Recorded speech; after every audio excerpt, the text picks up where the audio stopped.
Bonjour à toutes et bonjour à tous. Aujourd'hui, une vidéo sur un thème un tout petit peu plus précis que les vidéos faites hier, qui étaient des vidéos d'introduction.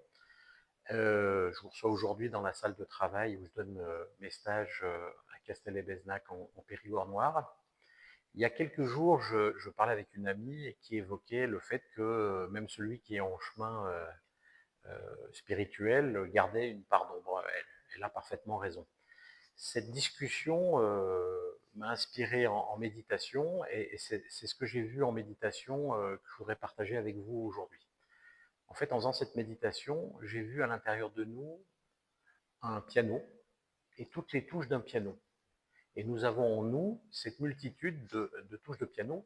Tous les êtres vivants, tous les humains, que ce soit hommes et femmes et hommes, enfants, ont la totalité de ces touches de piano. Chaque touche de piano correspond à une émotion ou à un fonctionnement, un paradigme qui peut aller de la bonté à la méchanceté, de la jalousie à la joie, de la colère au bonheur, etc. etc. Et vraiment, il est important d'entendre que chacun de nous avons la totalité de ces touches. Maintenant, le travail que l'on fait, le cheminement, le travail de guérison et des mémoires cellulaires, a pour but finalement de choisir les touches sur lesquelles nous voulons appuyer et progressivement éliminer un certain nombre de touches que nous ne souhaitons plus jouer. Ça nous permettra de passer de la cacophonie à peut-être la symphonie. Donc en fait, si je regarde ça, c'est que à l'intérieur de moi comme à l'intérieur de vous, j'ai dans cette vie-ci expérimenté à peu près toutes les touches du piano. Euh, Celles qui étaient constructives, celles qui étaient destructives, celles qui étaient même autodestructives. Au fur et à mesure que j'ai grandi dans l'amour de moi et par conséquence dans l'amour juste de l'autre, j'ai choisi de ne plus utiliser un certain nombre de touches qui ne me plaisaient pas, que je ne voulais plus. Donc c'est pas un rejet de ces touches, c'est pas une négation du fait d'avoir ces souffrances en soi ou en tout cas ces comportements non constructifs en soi, mais c'est plutôt un choix conscient, ou le plus conscient possible, de ce que je veux jouer comme touche. Donc,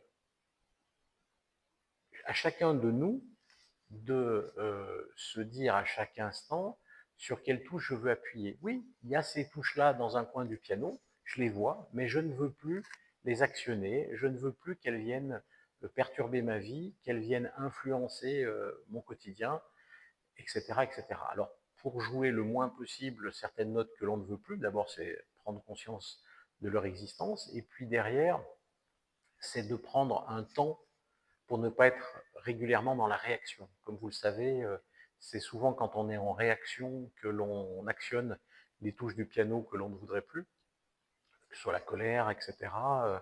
Et donc, quand c'est comme ça, quand vous sentez que la touche du piano vous titille sous les doigts, eh ben, c'est de prendre un petit temps, de se dire, attends, là, je ne réagis pas, je prends un temps pour ressentir où est-ce que ça me touche, et de m'assurer que la touche que je vais actionner est une touche dont j'ai envie d'entendre le son, en fait. Voilà.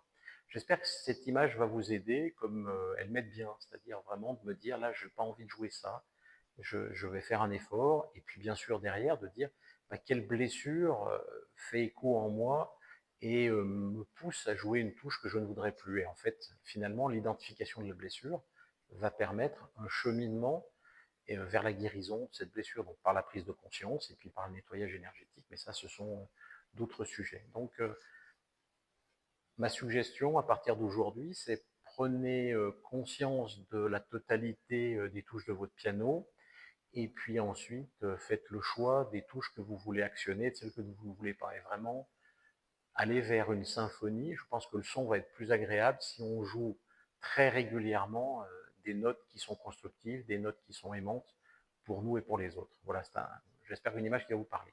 Pour compléter, vous connaissez tous l'histoire du loup blanc et du loup noir qui luttent à l'intérieur de nous et que un aime la destruction, l'autre aime la construction, aime faire du mal, l'autre aime faire du bien, que ce soit à nous et aux autres. Et que le loup le plus fort, c'est celui à qui on donne à manger. Donc c'est une magnifique histoire amérindienne.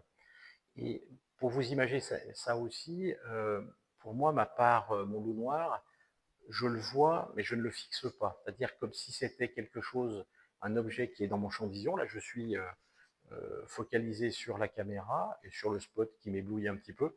Je vois bien que là, par exemple, il y aurait un objet, il est dans mon champ de vision, je le vois, mais je ne me focalise pas dessus. Et finalement, mon loup noir, ma part destructive, je sais qu'elle existe. Je ne vais pas la nier, elle existera sûrement toujours, mais je l'ai mise au régime depuis pas mal d'années. Et effectivement, je ne vais pas lui donner de l'attention particulière parce que en faisant ça, je vais la nourrir, je vais nourrir son existence.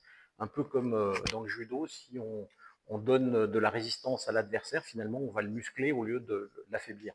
Là, c'est pareil. Donc, je ne veux pas muscler mon loup noir, je ne veux pas muscler ma part destructive. Donc, je sais qu'elle est là.